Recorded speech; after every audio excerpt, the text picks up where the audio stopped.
Coach, looking for your second straight state championship. What's made this year's team different from last year's team? Very little, actually. We're very similar in regards to, of course, scheme and style, but defensive points per game has been low. Offensive production has been about the same as it was last year, if not a little higher. But what this year's team has had to face, last year I graduated 13 three-year starters that I pulled up as sophomores.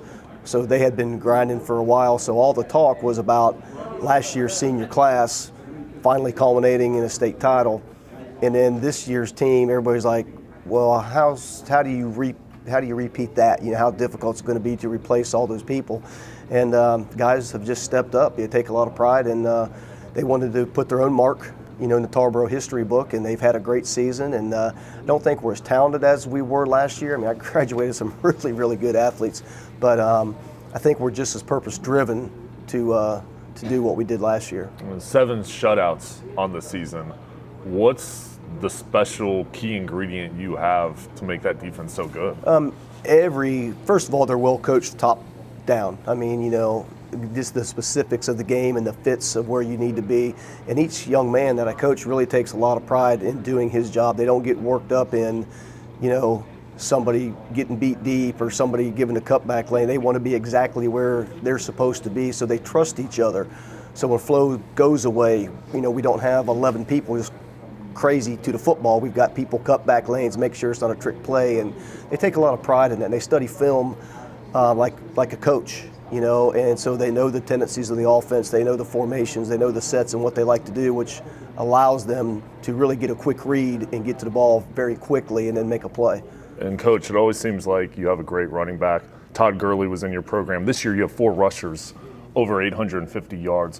What's created that balance offensively, but also the unselfish play by the running backs? Well, they have to understand that there's 3 running backs, and really we use 4, so we rotate one in there, and we got a quarterback who can run it also. But they have to understand that they got to be patient.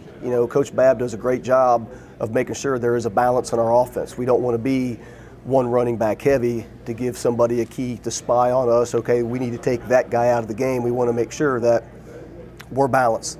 That's by design, not by accident. And then with that, the kids have to understand you can't be selfish. I mean, it is what it is, and sometimes, we get the clock running early, and now in the second half, you're playing some backups, and the starters don't even get, some of these maybe make 6 carries a game. If each one gets 6 carries a game, or maybe 7 or 8 at the most, then you got the quarterback a little bit, and you call a passing play here or there. Their night's done sometimes. So just got to be unselfish and just got to accept your role. And when you do get the football, you want to make something happen with it because you don't know when you're going to get it again. And East Surrey 11-3 on the season. What's going to be the key to victory in this game? We got to do what we do. I mean, don't get caught up in the big game of the moment. East Surrey's a great football team. Much respect to them. They've had a great season.